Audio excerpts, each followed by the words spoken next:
All right. Well, it's 10 o'clock. If we can go ahead and begin, I'll call the meeting to order. And Amber, would you call roll, please? Sure. Bill, Here. Byron, Cat, Cassie, Cindy, Here. Kara, Rita, Chris, Here. Carl, Here. Jean, Mandy. Here. She's Jean, you're muted, but I see you. Yes. Paul, Christina, and then we have Commissioner Christy Davis with us as well. I saw her there. All right. Well, thank you very much and welcome, Commissioner Davis and everyone for being here. Let's start off the meeting by welcoming Jean Mitchell to the committee. Welcome, Jean. And she is taking Candy Loonsman's place, who's moved to the Broker Lawyer Committee. So that's fantastic. For all the committee members, just remember, please keep your cameras on and you can speak whenever you want. Recommend that you do keep your camera or your camera muted, your microphone muted unless you're speaking. And if you want anyone's attention, raise your hand or unmute and just chat away. The first item of discussion is going to be on possible action to amend the July 7th meeting minutes. They are posted on the website. Does anybody have any comments on those minutes? All right. Hearing no comments, they're posted and we don't need to amend them. The next item is on public comments and written agenda items. We've received one. Abby or Brittany, did we receive any others than the one that we have? Nothing else, just the one. All right. For everyone, we did receive a comment, and I apologize in advance. I am going to mispronounce the individual's name. I do not mean to. From Salif Malakik on September 6th, and he wrote to thank TREC and the Education Standards and Advisory Committee for ending proctoring for in-course final exams. And he feels that was a forward-thinking step. Then he went on to encourage TREC and ESAC to consider ending proctoring for the state and national exam. So that is his comment. I'm sure everybody has seen that. It's fairly lengthy. It's a one page, and I just summarized. Since it's a non-agenda item, I don't think we have any discussion on that. Is that correct, Abby? That's correct. If it's something you want to consider for a future agenda, you certainly can ask that be added, but just no deliberation or discussion. Okay. So if we want to bring that up, we'll bring it up under item number 7 for anybody that wants to bring that up for future items. Let's go to the education report, and Jen Wheeler is going to provide that for us. Jen?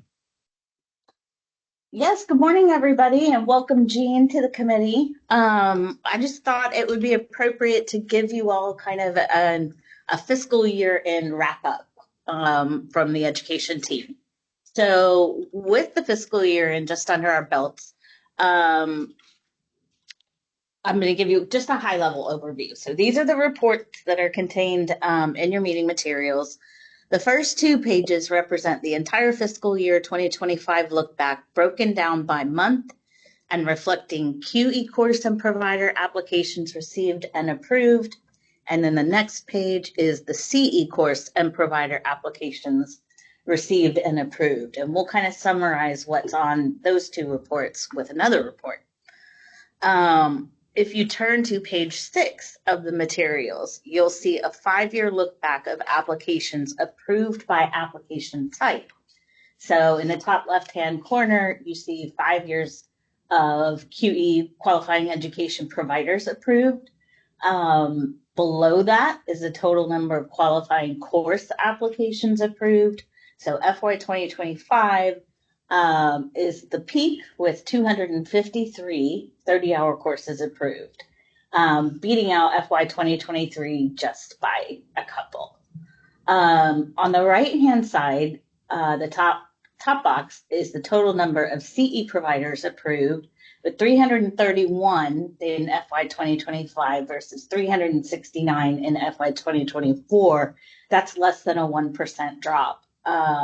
However, if you look at FY 2025 as compared to FY 2021, you'll see that over the course of those years, we've experienced a 30% increase.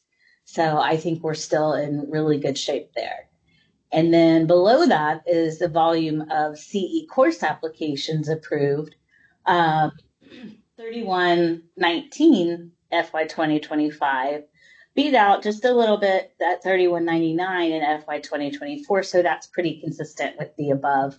But again, a significant increase if you look back to the FY 2021 at 2259, and the jump to 3119 is significant. So I think we're still on a nice solid ground. Okay. Let me jump to processing times. Processing times for course applications and provider applications have improved over the last year and are remaining consistently current. So we're within processing goals, and we have been for a while now. As we approach the launch of our new database management system, we may see some minor delays, but don't anticipate that extending beyond our processing goals for each application type. The new system will bring significant improvements to the efficiency of submitting applications for our stakeholders. Similarly, it will provide significant efficiencies in the ability for our staff to process applications. We have an extensive communication initiative planned for education providers to prepare them for the upcoming changes, and are excited for this new era in technology for education. And that concludes my report, but I'm happy to answer any questions. All right. Any questions for Jen? I just have one. What is the goal on processing time? So there's a different goal for each application type. For example, CE course applications offered via classroom delivery is a 15-day processing goal. It's 30 days for distance education because there's more to the review. You have to actually get into the learning management system and make sure that all of the elements are included. We have 20 days for CE provider applications, 30 days for qualifying education provider apps. So we have kind of a chart, which I'm happy to share with you if that's something that you're interested in. Well, I'm glad you answered the question. I was just curious when you said goal. I didn't know what it was, so thank you. Byron, it looks like you had a question. You raised your hand, sir. I'd like to see that just because I'm nosy. I'm curious. That'd be pretty cool to see. Happy to share it. Okay, cool. Thank you. All right. Any other questions? All right. Moving then to agenda item number 6. We're going to call upon Jen and Abby to talk to us about possible action regarding initial sales agent license education requirements.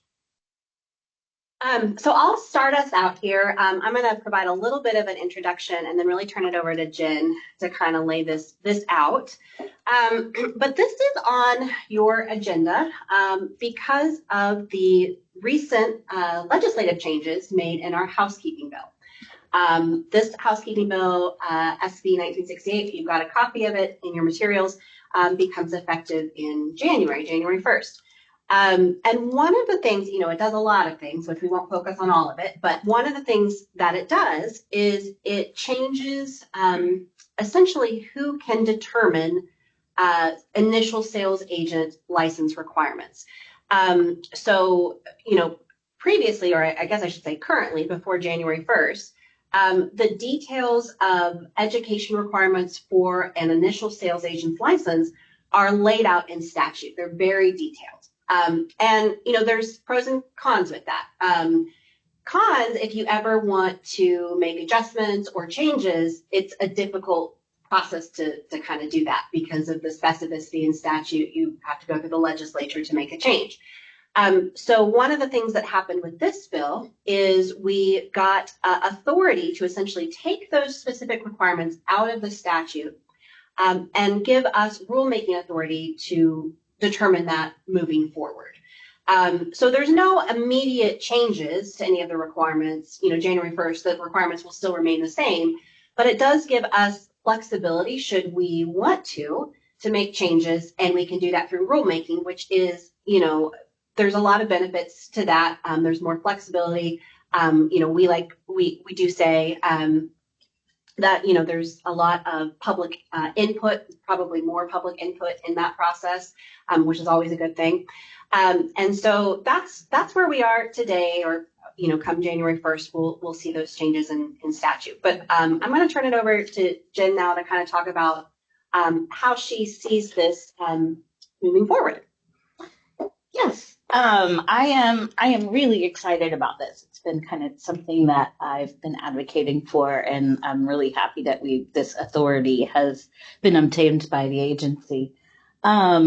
Currently, the statute lays out, like Abby was saying, some basic education topics that are required for each qualifying pre-licensing course. Each of those has a Texas component in the statute, which in and of itself is not bad, but it makes it difficult when, for example, a broker with an out-of-state license wants to come to us and obtain a license. There's no way to establish equivalency if they've taken similar pre-licensing courses in another state, because that state clearly would not have addressed Texas topics. So I think there are some real advantages for us and opportunities we can take.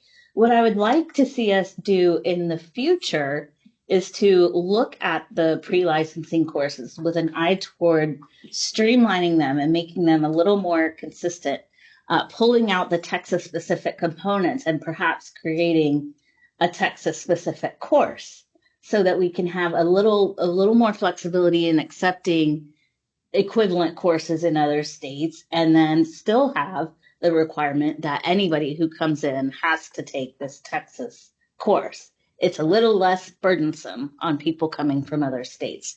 However, that said, there's another component to this that is important, and that is in the coming year, actually in about a year from this very day, part of the agreement with our licensing exam vendor includes the obligation for them to perform a job task analysis in Texas. And what that will do is identify with a group of subject matter experts and psychometricians and all of this, help us understand what is important to be included in these courses based on the current industry. So a job task analysis like this, we have been able to determine has not been performed in at least 15 years. And so this is a great opportunity for us to get our hands in what is current in the industry. After that job task analysis is performed, I think is when the time is right for us to look at our pre-licensing courses again with an eye toward what's important now, and then work toward developing that Texas-specific course as well. And that will be the work of this committee. So like Abby said, there's nothing that's specifically changing right now, but there is a plan to do so. And I think as we do this, we need to do it right and thorough, accurate. And again, this is just something that I'm really looking forward to us accomplishing. Outstanding. Does anyone have any questions for Abby or Jen? So I think this is, the first of many, many conversations about this topic, but we just kind of wanted to introduce it, to have you start to kind of think about what changes you'd like to see, if any, to have for those future meetings. Because I think this will be, this won't be done, in a meeting. This will be many, Right. many meetings. Okay. I do have one question. It looks like further on it changes from where we had laid out previously what the 6 specific classes were. It looks like that's been removed and allowed to the commission to determine. Are we going to keep the 6 classes? Yeah, so that's part of the discussion. Basically, it removes it from statute. Currently, our rules essentially mirror statute. So, when this goes into effect January 1st, our rules are in place, so there won't be any changes immediately. But that's part of this conversation. Are there areas that you think for initial sales agent license education, there needs to be changes, different focuses, different coursework, that kind of thing. These are all good questions and things that are not easy to answer, but again, I think Understand. deliberative process. I think, Bill, one of the conversations that has been had in the past was the consideration of real estate finance, and that some people are of the opinion that that might not be the most valuable course for a sales agent. I think there's also been discussion that perhaps real estate brokerage is a more important understanding, and we have tweaked that course to speak more toward the sales agent and broker relationship. So I know that isn't for us to get into today, but Right. It's been a previous discussion. Okay. So it opens up things for down the road as we look at stuff, then to make consideration on what courses actually need to be there. Yeah, what courses actually need to be there, of the existing courses, now we have flexibility in the topics that can be within those courses too, which we didn't have before. So, it's kind of an exciting time. And we have we have an opportunity here to really do a deep dive into this education. All right. I do see a question. Byron, I'm sorry, go ahead. Is there a timeline for the test provider to finish their analysis? So the requirement is actually that they begin it within 30 days of the effective date of the contract, which would be September 1st, 2026. Okay. All right. I see another question from Paul Silverman. Yeah, 2 quick things. I wonder if there might be a way. I mean, we have 25 people on this call, all very talented people. If we were to survey what classes we thought initial licensees need, we'd probably come up with 35 different answers. But I wonder if there would be a way of potentially getting with enforcement and maybe seeing like what are just pick something. First 3 to 5 years, what do most complaints about new agents, and maybe kind of go at it from that of, what can we do to help them do the right thing. That's just my thoughts. It's just to keep, that, and obviously ethics and how to treat other agents. Another thing that is just kind of coming to my brain. There have been data share agreements between all or a lot of the major associations the last few months, and I think it's great. But I wonder, do we need to start hitting geographic competency a little bit harder than we did in the past? Okay. Thank you. Other comments from the committee?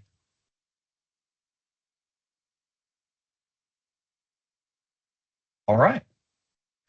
Hearing none, very interesting. Sounds like next year is going to be a fun year and an exciting year as we look at it. And that brings us into agenda item number 7, which is discussion of possible future agenda items. And I see Cindy just raised her hand, so I'm going to call on Cindy. Thank you. One of the concerns, or it's a concern only, but that I have seen is the possibility of implementing an apprenticeship program. And I think it kind of goes along with the previous discussion we just had about education. What would those steps be for implementing that? And I think that would be a great agenda item for our next meeting. Okay, let's start to begin a discussion on apprenticeship. Other thoughts?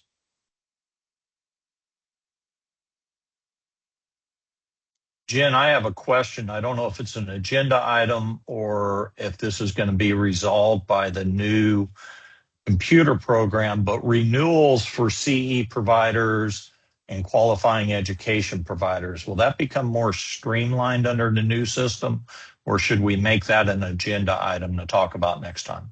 It will most definitely become more streamlined with the new database, and everything, you'll be able to do all of it online without having to send separate materials or forms or anything in the mail. Any documents will be able to be uploaded, if not non-existent or not necessary anymore because of the way the system is set up. So yeah, I think you'll be very pleased. Fantastic. Are there any other agenda items? We've heard one for apprenticeship, and we had the one public comment. Does anyone want to make that an agenda item? Hearing no movement on that. So we have one agenda item possibly for next time. Moving to agenda item number 8, and that is the discussion for our 2026 dates. They're proposed all on Mondays for January 12th, April 6th, July 6th, and just in case anybody's wondering, the holiday's on Friday, July 3rd, and then Monday, October 5th. Any discussion on those dates for future meetings? The April 6th is the Easter Monday as well. Okay. That's a very good point. Any other discussion from anybody else? Jen, if we looked at April 6th and that affected anybody, would there be an alternative date that we could look at? We can definitely look at other Mondays. We could look at I'm waiting to see if Amber is messaging me as I say this. We could look at, maybe the next week too, to see if that's an option. And we can also kind of wait till we get a little bit closer. Maybe we're looking at that date as well. All right. That's what we'll do, is hold till the January date then on the April 6th, because I know you have to coordinate all the committee meetings and their schedules into this as we do it. But thank you for bringing up the concern on April 6th. Any other concern on the dates? All right. Yes, Byron. Sorry for the delay there. On this year, the January meeting was a week earlier. Does that make any difference to other meetings that Trek has? So on the 12th. Yeah, you are right. And we did actually push that back a little bit, just because when you come back right after the holidays, it's a little bit of a challenge to kind of get organized, because I think that works out to, from staff's perspective, posting, agenda, preparing for the meeting. That's kind of right. It's right on Christmas Day, actually. Right.